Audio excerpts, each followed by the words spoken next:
Welcome to my channel Savitri Sunita vlogs. ಇವತ್ತು ನಾನು Sunday ದಿನದ ಒಂದು ವ್ಲಾಗನ್ನು ಅಪ್ಲೋಡ್ ಮಾಡತ್ತೀನಿ. ಒಂದು ಸ್ವಲ್ಪ ಲೇಟ್ ಆಯಿತು ವಿಡಿಯೋ ಅಪ್ಲೋಡ್ ಮಾಡೋದು. ಇವತ್ತು ಸಂಡೇ ಐತಿ, ಆರಾಮಾಗಿ ಮಕ್ಕಳು ಅಂತ ಹೇಳಿ ಮಲ್ಕೊಂಡ್ರೆ ನನ್ನ ಮಗ ಕರೆಕ್ಟ್ ಟೈಮ್ಗೆ ಎದ್ದ.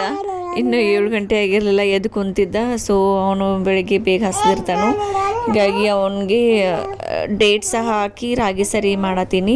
ಸೊ ಇವಾಗ ಅವನಿಗೆ ರೂಢಿ ಮಾಡಿಸಿದ್ದೀನಿ. ರಾಗಿ ಸರಿಯಲ್ಲಿ ಡೇಟ್ಸನ್ನು ಹಾಕಿ ಬಾಯ್ಲ್ ಮಾಡಿ ಅದನ್ನ ಮ್ಯಾಶ್ ಮಾಡಿ ಅದನ್ನ ತಿನ್ನಿಸ್ತೀನಿ. ಸೊ ಡೇಟ್ಸ್ ಸಣ್ಣ ಮಕ್ಕಳಿಗೆ ಭಾಳ ಚಲೋ, ಅದು ಬ್ರೈನ್ ಡೆವಲಪ್ಮೆಂಟ್ ಆಗ್ತೈತೆ ಅಂತ ಹೇಳಿ ನಾ ಇವಾಗ ಅವನಿಗೆ ಡೇಟ್ಸ್ ಕೊಡತ್ತೀನಿ. ಸೊ ಅದನ್ನ ಅವನಿಗೆ ತಿನ್ನಿಸಿದಾದ್ಮೇಲೆ ಟೀ ಮಾಡ್ಕೊಳತ್ತೀನಿ. ನಮ್ಮತ್ತೆ ಮುಂಜಾನೆ ವಾಕಿಂಗ್ ಹೋದಾಗ ನಿಂಬೆ ಹಣ್ಣಿನ ಎಲೆ ತೊಗೊಂಡು ಬಂದಿದ್ರು. ಸೊ ಅದನ್ನ ಹಾಕಿ ಟೀ ಮಾಡ್ಕೊಳ್ಳೋಣ ಅಂತ ಹೇಳಿ ಅಂದ್ಕೊಳತ್ತೀನಿ. ಸೊ ಇದು ಗುಡ್ ಫಾರ್ ಹೆಲ್ತ್. ಆ್ಯಕ್ಚುಲಿ ಊರಲ್ಲಿದ್ದಾಗ ನಾವು ಅವಾಗವಾಗ ಮಾಡ್ಕೋತಿದ್ವಿ, ನಿಂಬೆ ಎಲೆನ ಹಾಕಿ, ಇಲ್ಲಾಂದರೆ ಅದು ಯಾವುದೋ ಒಂದು ಚಾ ತಪ್ಪಲ ಅಂತ ಸಿಗ್ತಿತ್ತಲ್ಲ ಅದನ್ನು ಹಾಕಿ ಟೀಯನ್ನು ಮಾಡ್ಕೋತಿದ್ವಿ. ಇಲ್ಲಿ ಎಲ್ಲ ಅದೆಲ್ಲ ಎಲ್ಲಿ ಸಿಗಬೇಕು ಹೇಳಿ ಅಲ್ಲ.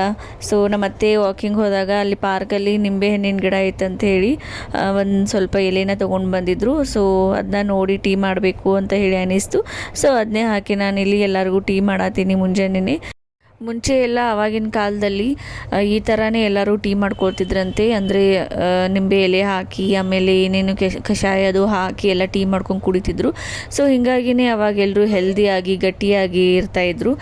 ಇವಾಗ ಅದರದ್ದೇನೆ ಅಪ್ಡೇಟೆಡ್ ವರ್ಷನ್ ಆಗಿ ಬ್ಲ್ಯಾಕ್ ಟೀ, ಗ್ರೀನ್ ಟೀ ಅಂಥೇಳಿ ಎಲ್ಲ ಬಂದವು.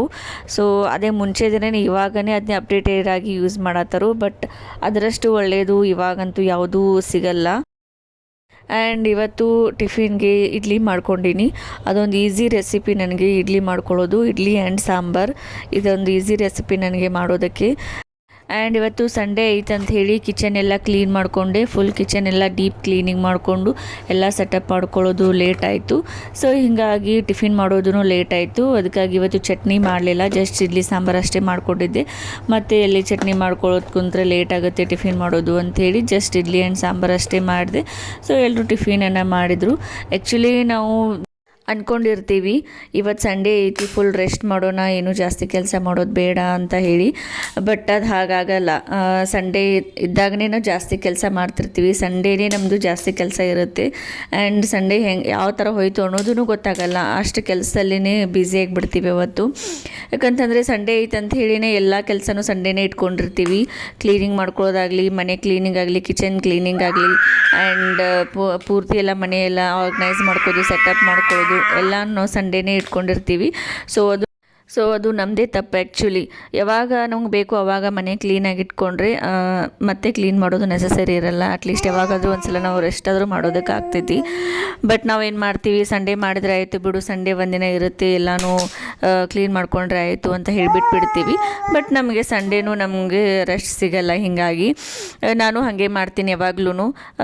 ಎಷ್ಟು ಮನೆ ಹೊಲಸಾದರೂ ಏನಾದ್ರೂ ಹಾಗೆ ಬಿಟ್ಬಿಡ್ತೀನಿ. ಸಂಡೇ ಒಂದಿನ ಇರುತ್ತಲ್ಲ, ಕ್ಲೀನ್ ಮಾಡಿಕೊಂಡ್ರೆ ಆಯಿತು ಅಂತ ಹೇಳಿ.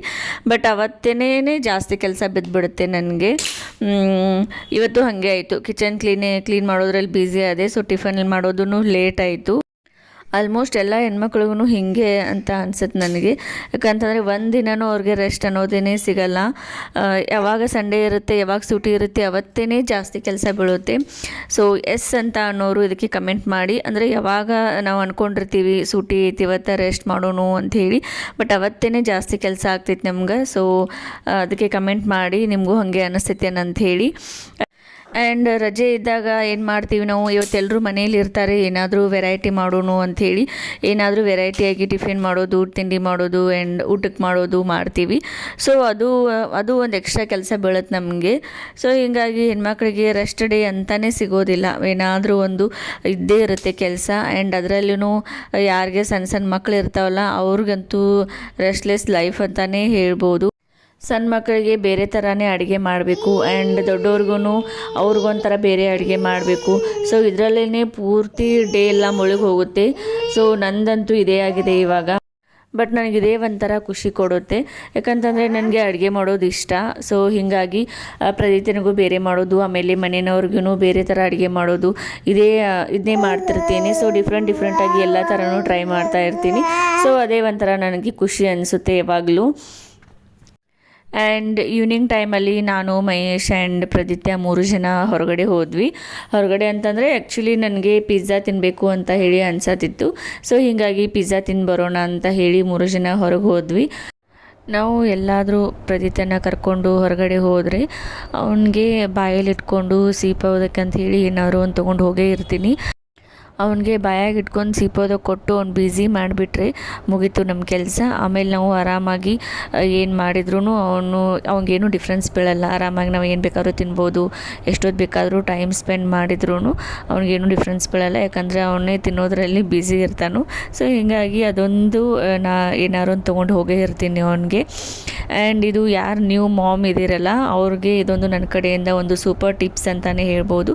ಸೊ ನೀವು ಇದನ್ನ ಒಂದು ಫಾಲೋ ಮಾಡಿ, ಯಾಕಂದರೆ ಅವ್ರು ಏನಾದರೂ ಒಂದು ಬಾಯಲ್ಲಿ ಇಟ್ಕೊಂಡು ಅವ್ರು ಶೀಪೋದಕ್ಕೆ ಕೊಟ್ಟು ಅವ್ರನ್ನ ಕುಡಿಸಿದ್ರೆ ಮುಗೀತು. ಆರಾಮಾಗಿ ನಮ್ಮ ಒಂದು ಕ್ವಾಲಿಟಿ ಟೈಮ್ನ ನಾವು ಸ್ಪೆಂಡ್ ಮಾಡ್ಬೋದು. ಆ್ಯಕ್ಚುಲಿ ಇಲ್ಲಿ ಡೊಮಿನೋಸಲ್ಲಿ ಏನಾಯ್ತಂದರೆ ನಾವು ಆರ್ಡರ್ ಮಾಡಿರುವಂಥ ಪಿಜ್ಜಾನೇ ಬೇರೆ ಇತ್ತು, ಅವರು ಡೆಲಿವರಿ ಕೊಟ್ಟಿರುವಂಥ ಪಿಜ್ಜಾನೇ ಬೇರೆ ಇತ್ತು. ಬಟ್ ಅದು ಅಷ್ಟೊಂದು ಚಲೋ ಇರಲಿಲ್ಲ. ಬಟ್ ಮಹೇಶ್ ಏನೂ ತಿನ್ನಲಿಲ್ಲ. ಸುಮ್ಮನೆ ವೇಸ್ಟ್ ಆಗುತ್ತೆ ಅಂಥೇಳಿ ಎಲ್ಲನೂ ನಾನು ಒಬ್ಬಾಕಿನೇ ತಿಂದು ಬಂದೆ. ಆ್ಯಂಡ್ ಅದಾದಮೇಲೆ ನಾವು ಟೆಂಪಲ್ಗೆ ಹೋದ್ವಿ, ವೆಂಕಟೇಶ್ವರ ಟೆಂಪಲ್ಗೆ.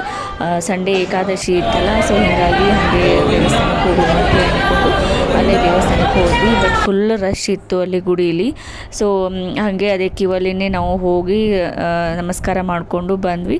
ಆ್ಯಂಡ್ ತೀರ್ಥ ತೊಗೊಂಡು ಆಮೇಲೆ ಅಲ್ಲೇ ಪ್ರಸಾದ ಇತ್ತು, ಅದನ್ನೇ ತಿಂದ್ಕೊಂಡು ಮನೆಗೆ ಬಂದ್ವಿ.